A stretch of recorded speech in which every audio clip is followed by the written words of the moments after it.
But we begin tonight with the beginning of the final sprint toward November. Happy Back to School Day if you're a parent of youngins or college kids. And if you're not a mom who literally birthed children out of your body without ever having used fertility treatments or adopting or becoming a stepmom, J.D. Vance would like to have a word with you. But seriously, we are now 3 days from the start of early voting in North Carolina. Mail ballots go out there on Friday. And we are just 63 days to the final voting day, November 5th. Monday was Labor Day, a holiday to celebrate the American labor movement and American workers. And the two presidential campaigns spent it in markedly different ways. Vice President Kamala Harris and her running mate, Minnesota Governor Tim Walz, held Labor Day events in Michigan and Wisconsin. Vice President Harris later joined President Joe Biden in Pittsburgh, talking about the contributions of working people. You tell me who in Wisconsin is sitting around saying, damn, I wish they'd give billionaires tax cuts and screw me over. I wish they would make my job more difficult and more dangerous. And then at the end of the day, I wish they'd make me work till I'm 75 years old. No one's saying that. No one's asking for that agenda. Wall Street did not build America. The middle class built America, and unions built the middle class. That's a fact. Everywhere I go, I tell people, you may not be a union member, but you better thank unions for that 5-day work week. When unions are strong, America is strong.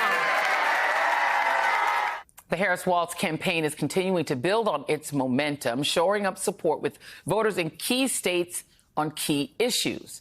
Surrogates for the Democratic campaign kicked off the Fighting for Reproductive Freedom bus tour in Palm Beach County, Florida, today. Palm Beach County, of course, is also the home of the Republican presidential nominee, Donald Trump. And where was he on Labor Day? Holed up in his Mar-a-Lago resort, presumably golfing, of course. Whatever he was doing, he was definitely missing in action from the campaign trail. And if he's actually serious about running for president, he might want to work harder for his own sake. Hello, prison and many fines.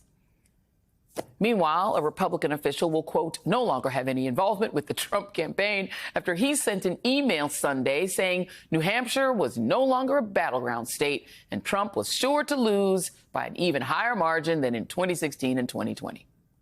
It is yet another sign that the map is shrinking for Donald Trump ahead of his first debate with Vice President Harris in Philadelphia just 1 week from today.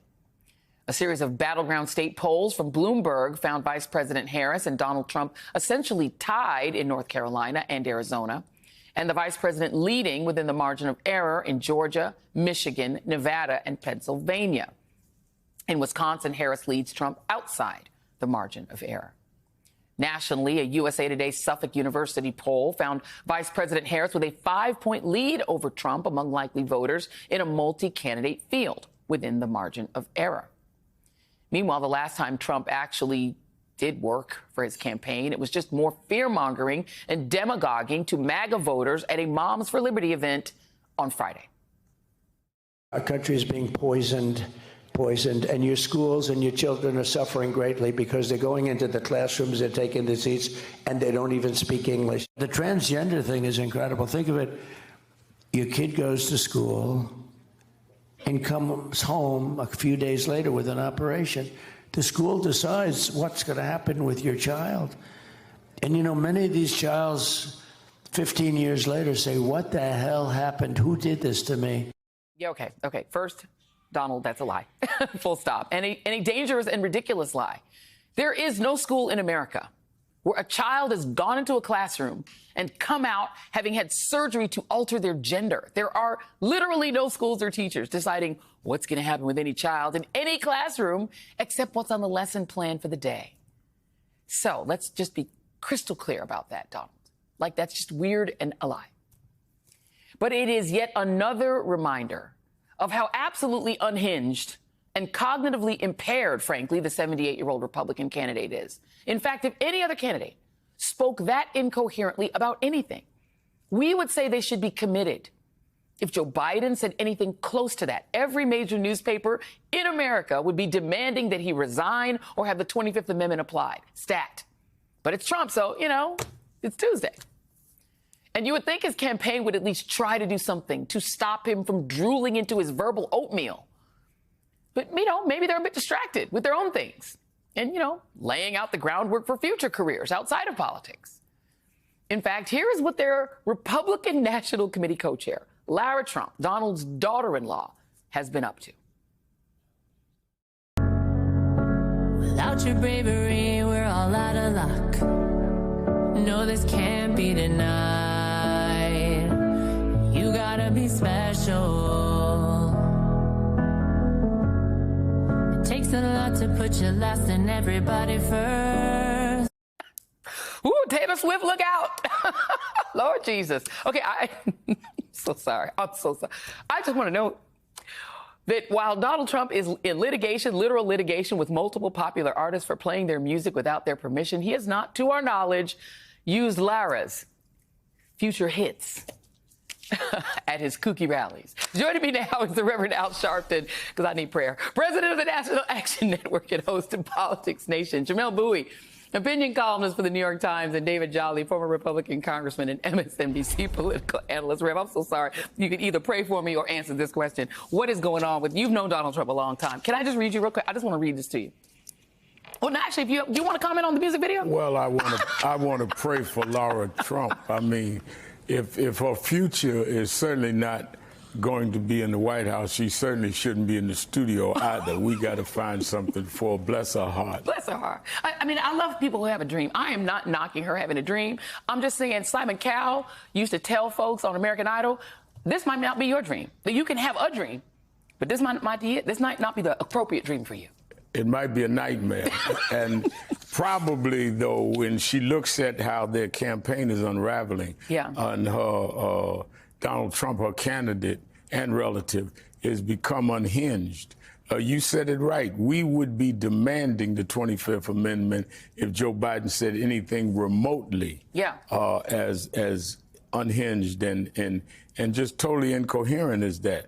But he is going around still high in some polls, not where he was, because Kamala Harris has certainly unseated him as the front runner. But he is certainly still being able to, for other reasons, have this grip on a lot of voters that think this is the only way to bring America back to the days before women had rights and blacks and browns and other people of color had rights. And now he's hallucinating that children are being made to change their gender. In school. In school with the instruction of their teachers. And we're acting like this is a serious candidate. Right. Or like this is a serious threat to this country. I think that we are seeing a man absolutely becoming other than his best self. And even his best self wasn't great.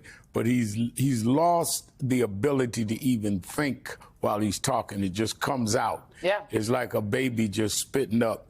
And I think that because of that, even his most ardent followers have to scratch their head. You would think, and the fact that he's even in the 40s is actually shocking, given the stuff that he says. And Jamelle, let me bring you in on this. I just want to read this. I'm not even going to play it. I'm going to read this to you, fair audience. And Jamelle, you did, the reason I really wanted you on the show, you pointed out something that is a note for us in the media, that we need to start thinking about this. I'm going to read verbatim what Donald Trump said last week in La Crosse, Wisconsin. Here is the quote. And groceries, food has gone up at levels that nobody has ever seen before. We've never seen anything like it, 50, 60, 70%. You take a look at bacon and some of these products, and some people don't eat bacon anymore. And we are going to get this energy prices down when we get energy down. You know, this was caused by their horrible energy wind. They want wind all over the place. But when it doesn't blow, we have a little problem. That's what he is saying is called the weave, where he starts out talking about the price of food. He then goes to bacon, which is food, to be fair to Donald Trump. Suddenly he gets into wind. And we have a terrible problem. There is no world in which a candidate speaking in that way would not be evaluated by the media as in serious cognitive decline. This is what the media did to Joe Biden for a full year. And he didn't say anything like that. Why are we not having a serious conversation just on a media side about Donald Trump's brain and where it stands in terms of its health? I think part of it is that everyone's so acculturated, used to him sounding nonsensical, that it doesn't really read as anything particularly different. But I think it does. I think if you actually compare Trump of today to Trump of 2016, there is like a measurable decline. But also, I think it's important. I think it's important to emphasize, not for voters, for viewers, right, for readers, that the job of being president is in a lot of ways just managing and prioritizing crises and urgent things. And here is someone who is evidently incapable of staying on a singular train of thought for more than 15 seconds. Right, I was about to say 30 seconds, but that sounds like quite generous. Mm-hmm. It's 15 seconds, and you can call it a weave, and you can describe it as like stream of consciousness, but no, it's just babbling.